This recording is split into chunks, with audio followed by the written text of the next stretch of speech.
Today's book is Pale Fire by Vladimir Nabokov. Now, if you've never heard of this book, me neither, until about a month ago. Never heard of it. The only reason I came across this book is because somebody else suggested it for our book club. So, right, if you've never heard of this, Vladimir Nabokov, you may recognize the name as the author of Lolita.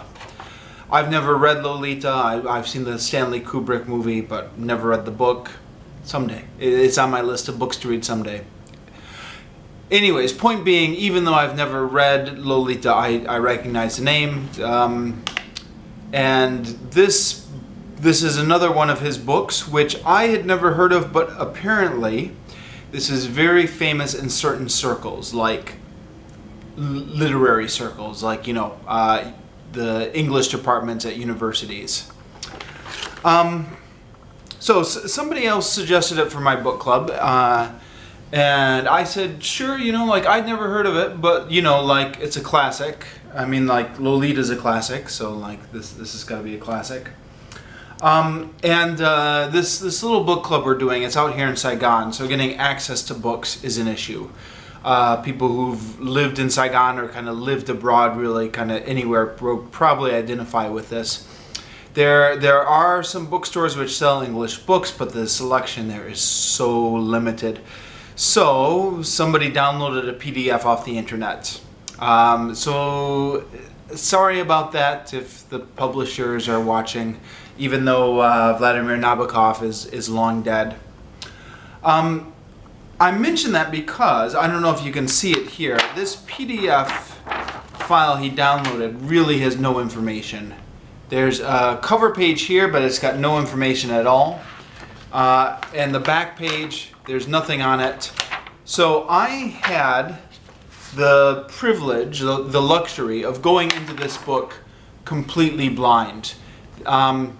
I say that because nowadays it's so hard to go into a book completely blind. Like the back page, the blurb on the back page, they always kind of spoil the book for you. But there was nothing here. So if it's at all possible to go into this book completely blind, like, you know, to get a copy where the publishers don't spoil anything for you and, you know, don't read anything on the internet or whatever, that's the best way to read this book. Because I did it, and I had a few kind of surprises along the way which made the book more enjoyable. And so I'd recommend that experience to anyone else who's going to read the book. Get a copy where the publishers don't spoil it and don't read anything online, and don't watch the rest of this review, because I'm going to go in and I'm going to talk about my experience reading it, but it's best to go in completely blind. So I'll tell you what, fair is fair. I'll give you kind of 5 seconds to shut off the review, and then I'm going to spoil stuff. Okay, so if you're not familiar with this book, the premise is it's a poem. It's like a poem in 4 cantos. So you can see, like, it's kind of a long poem here. Admittedly, this is kind of fairly big type size, but it's still a long poem, and it goes on for 4 cantos. In my edition, it's page 16 all the way to page 49. This kind of like epic poem. But the poem only kind of makes up this much of it. What makes up the rest of the book is the foreword. Now the foreword here it's not the publisher's foreword. This is part of the book, and then the commentary on the poem. This is one of those meta books. So, like, in reality, Nabokov has written everything. He's written the poem. He's written the foreword. He's written the commentary. But for the purposes of kind of immersing yourself in the book, you have to kind of go along with the fiction that the poem is written by somebody named John Shade, and this guy named Kimbote has somehow managed to get a hold of John Shade's last poem, and he has written the foreword and the commentary to it. So it's an interesting idea for a novel right off the bat. The whole idea of the novel is this fictional character writing a commentary on a fictional poem. I mean, I guess it's not a fictional poem now because it's published, so it's out in the real world. But you know what I mean. Two fictional characters. One of them is writing a commentary on the other's poem. Is the premise of this novel. So that's kind of like really like postmodern and meta and whatever right there. But it gets even better. It starts off in the foreword that this guy, Charles Kimbote, has gotten the publishing rights to John Shade's last poem. John Shade is dead. At this point, we don't know how he died. And we don't know how Kimbote got the rights to publish this poem, to publish and commentate on it. But we know that John Shade's friends and family are not happy that he's publishing this poem. And he kind of alludes to it. He alludes to it. He doesn't say how he got a hold of the poem. But he talks about all these people are angry at him, and apparently he went through several different publishers before he found one who would just exclusively let him publish the poem. Like the one previous publisher wanted to have one of John Shade's old colleagues kind of come in and review it, and he refused that and ran away until he got another publisher who would let him just kind of do only his commentary on the poem. And you also find out that John Shade's friends and family are kind of so unhappy with him having the poem that he's resorted to kind of hiding out in this log cabin up in the woods where he's writing this commentary just so no one will bother him. And then you get the poem. Now he says, Kimbote says, don't even try and read the poem without my notes. He says, let me state that without my notes, Shade's text simply has no human reality at all. Since the human reality of such a poem as his, being too skittish and reticent for an autobiographical work, with the omission of many pithy lines carelessly rejected by him, has to depend entirely on the reality of its author and his surroundings, attachments, and so forth, a reality that only my notes can provide.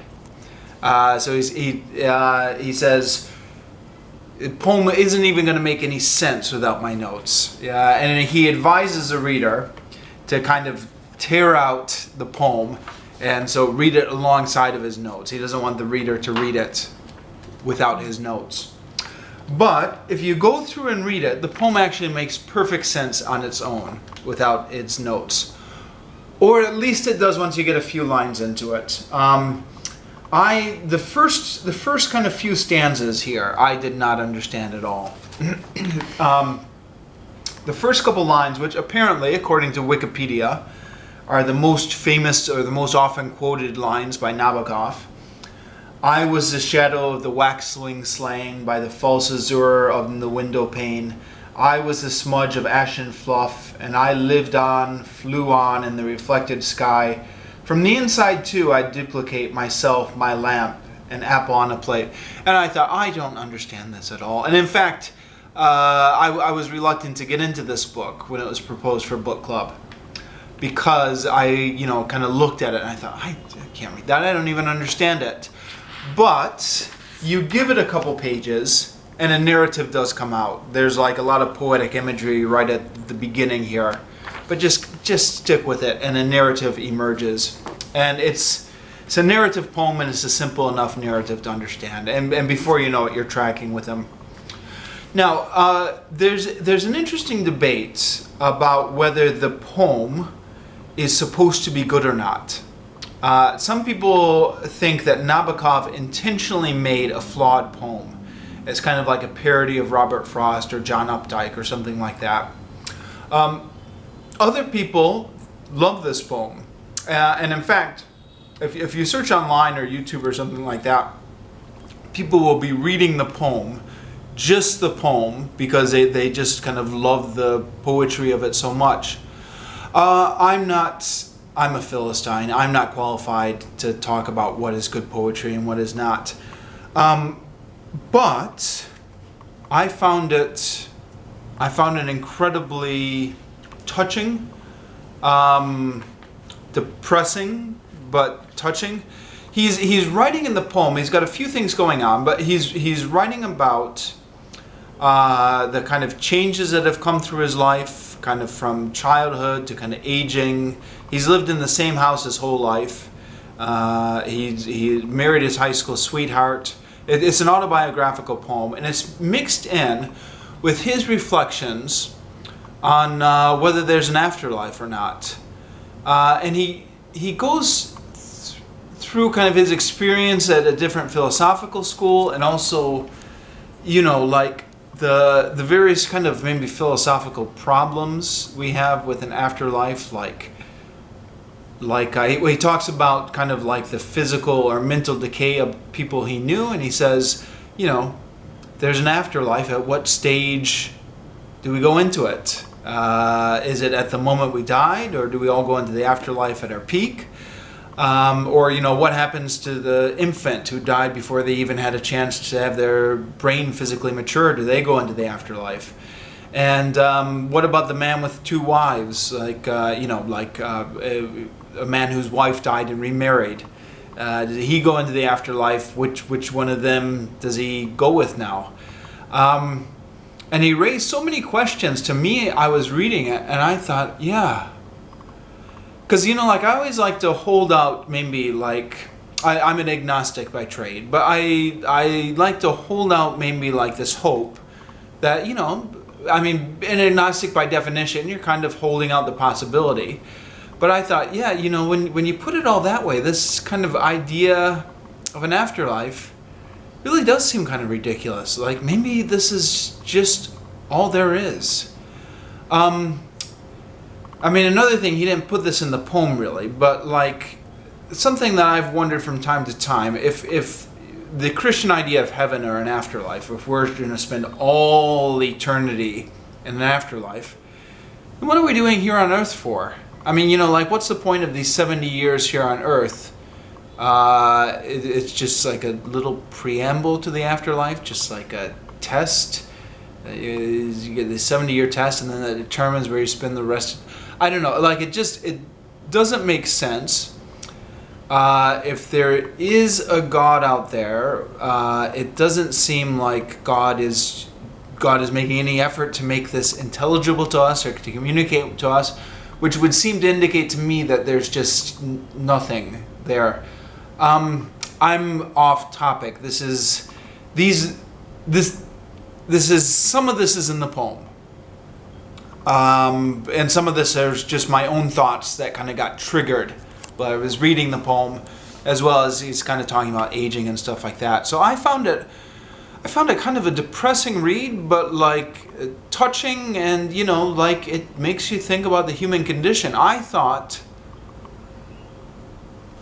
it was all right. I thought it was a really good poem. Again, I can't speak to the poetic side of it, the rhythm or the rhyme scheme or any of that. That's not my forte. But just in terms of like kind of really making you think, I thought that was all right.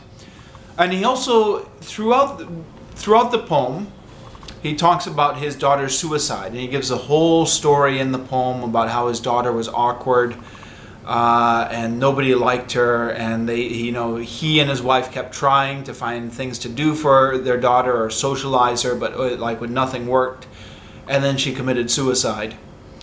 It was, you've kind of felt the grief kind of coming through the poem, and it was, again, it was like depressing to read, but it was, it was beautiful in a way. I don't know.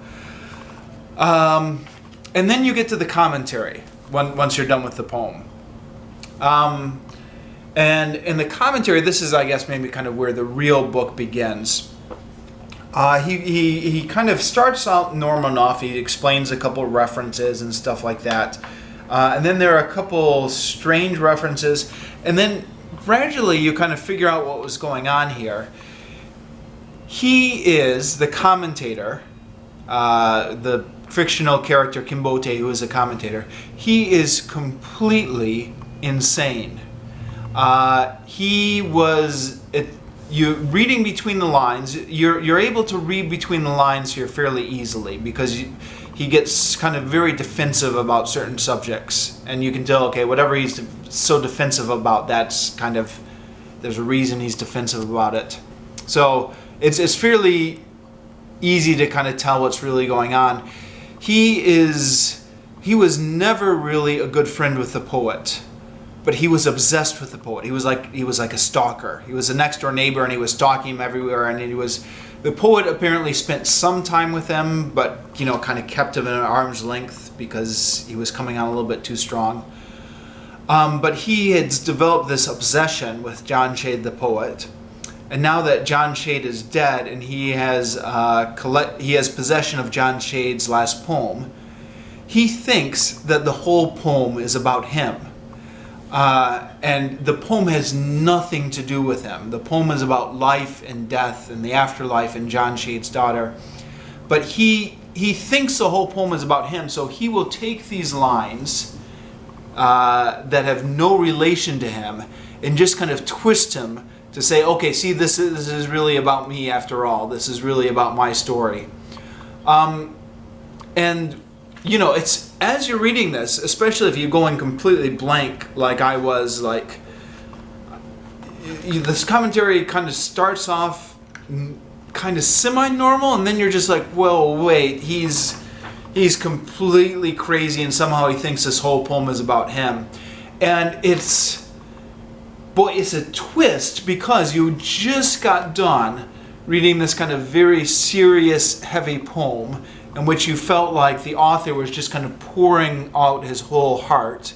And like I felt like Nabokov had kind of invested himself in that poem. And then you get to the commentary, and all of a sudden, the commentary is not about the poem at all. The commentary is somebody else trying to tell a completely different story and using the poem as a jumping off point. Which means that Nabokov essentially wrote this whole beautiful poem about thoughts about life and aging and suicide, and the whole thing was just almost, it was just a setup for this joke about a commentator who doesn't understand the poem. Which I thought, wow, like, imagine being so good you could afford to write a whole poem like that just to throw it away. Like you have this beautiful poem, and then the whole point of the commentary is that somebody doesn't get the poem.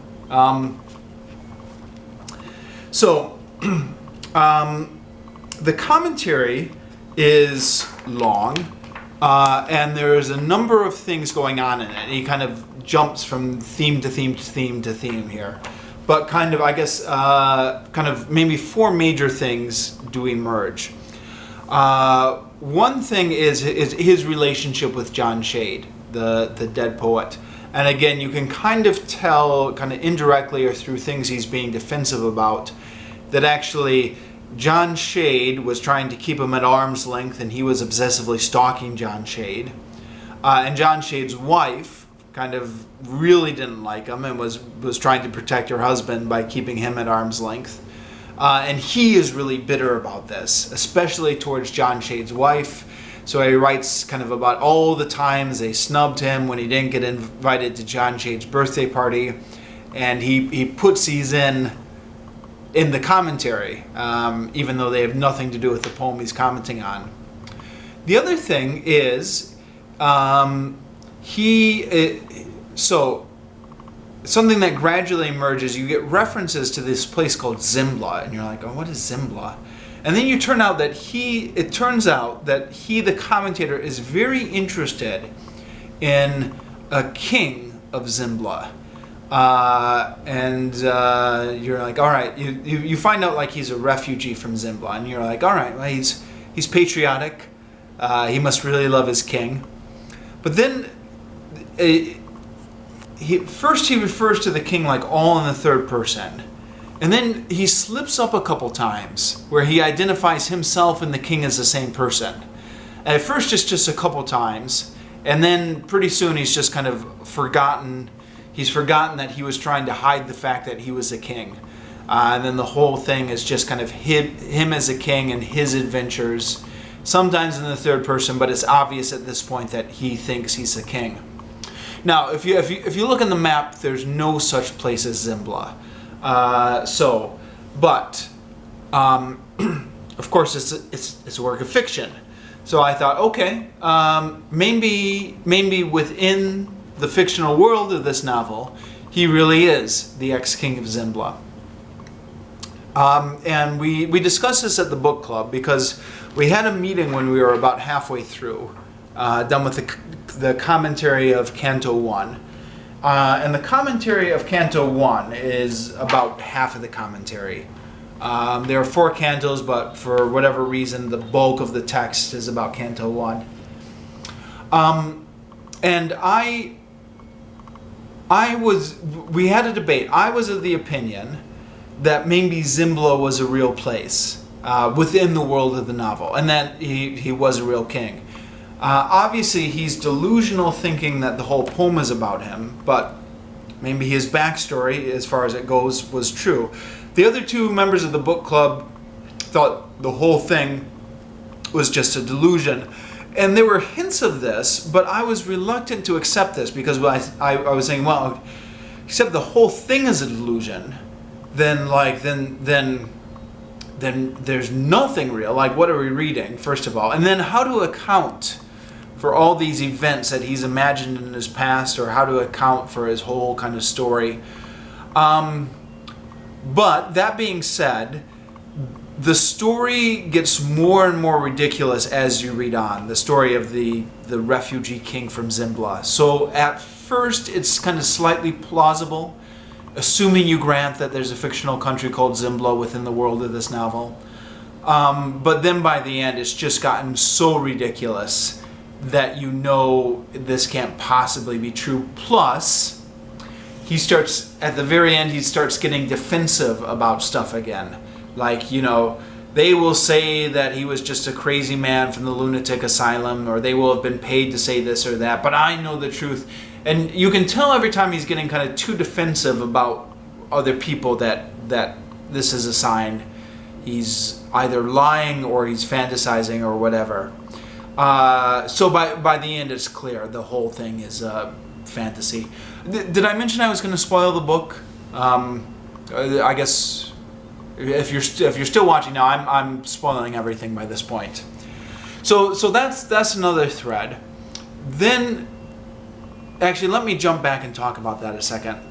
There are these long sections where he gives kind of his whole history, his boyhood in the palace, the various women they tried to marry him off to.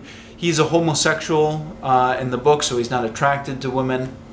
His kind of various love interests with some of the other boys. There was a revolution in his country. He was a kind of a puppet king, a captive king for a while, and then he escaped through this labyrinth. There's this whole long thing, and for a lot of these passages, I found them quite boring to read. The prose just seemed a little bit sluggish. You'll have to pardon me, I'm not literary. I can't do anything that's more analytical than that. It was just, it felt like the prose was quite boring. That's the best description I can do. And now this could just be me, but I ran it by the other members of the book club and they felt the same way. So that's, you know, there were only 3 of us for this book, but like that's 3 people who feel this way at least. Now, it could be that this is just our limitations of readers. Maybe Nabokov is really wonderful and we'll just fill Listines and we don't appreciate it. But it could be somebody floated the idea in the book club that maybe he was making those sections boring on purpose to illustrate that this Kimbote guy just can't tell a good story. Like Kimbote wants to tell his own stories but just can't. Yeah, I don't know. The other sections of the commentary are much more interesting. Like I thought when Kimbote is kind of giving all the gossip of at the college, and how people had slighted him and how he didn't get invited to John Shade's birthday. I thought all that was interesting, partly because of, I don't know, just a human interest element of it, the gossip, gossipy parts. But those parts were all right. It's just the Adventures of the King story I found a little bit hard going. Yeah, I don't know. The other section, he's also created this whole narrative around this guy named Gratus. Now, again, I'm going to be spoiling things again here. There's this guy named Gratus who he imagines is in the poem. Gratus is totally not in the poem. But every time there's any line of the poem that resembles a word, kind of gray or gradual, he says, oh, this is a reference to Gratus. Now, in his mind, Gratus is somebody associated with the Revolutionary Party back in his home country. So he's escaped from his home country now. He's escaped from Zimbla, and he's living in exile in the United States, teaching at a university. And he's imagining that now Gratus is kind of hunting him down and he's going to kill him. Now, the reader finds out at the end of the story what's really going on. Gratus refers to a guy named Jack Gray who escaped from a mental institution and killed John Shade by mistake. Kimbote, kind of living in this world of fantasy, has decided that he wasn't escaped from a mental institution. Everyone else was just paid to say that. That in reality, this guy was from the country of Zimbla, and he was trying to assassinate him, Kimbote, and John Shade just got shot by mistake because he was in the wrong place at the wrong time and stray bullet hit John Shade. And then he's gone back and he's invented this whole elaborate backstory for Gratus. So in addition to the reader going through all the adventures of the king of Zimbla, you go through all the adventures of Gratus and kind of his bumbling attempts at spies. The character Kimbote has invented for Gratus, which is all in his mind, of course, is like this wannabe spy, somebody who wants to be kind of like a James Bond-esque character but keeps bumbling it. And so he's got all these adventures of Gratus now. And again, much like the stories of the Zimbling king, they kind of start out reasonable enough. Where you're like, all right, yeah, like maybe there was this guy Gratus who was a spy who was coming. And then they just get more and more ridiculous, and they contain all this information that Kimbote couldn't possibly have known, like private conversations that Gratus had, insight into what Gratus was thinking and feeling. And then it just gets so ridiculous. And then at the end, it turns out that this guy is Jack Gray. You know he's Jack Gray because Kimbote gets really defensive about kind of any other interpretations. It's like, don't listen to those guys who say he's just Jack Gray, an escaped mental patient. He's really Gratus. And then that's the reader's clue that he really is Jack Gray, the escaped mental patient. Now the sections on Gratus, Gratus's various bumbling adventures, I found, and the other people in my book club agreed, were also a bit hard to slog through, in the same way as the adventures of the exiled king. It was just a little bit, I don't know, the prose was sluggish. All the same disclaimers I made before stand here. It could be just our limitations as readers. Could be, I don't know, Nabokov is doing something intentional. I don't know. There are two other themes in there in the commentary. One is which, maybe just one other theme. Yeah, one more theme, which is actual commentary on the poem itself, because he seems to have gotten information about John Shade's daughter and some of John Shade's family background details, which are alluded to in the poem, which he puts in here. I am out of time. Sorry, this camera has a 30-minute time limit. I've got a lot more to say on this book, but my rule of thumb is that 30 minutes is long enough. after 30 minutes, whatever I don't get to say, I just don't get to say. So I'm going to cut myself off here.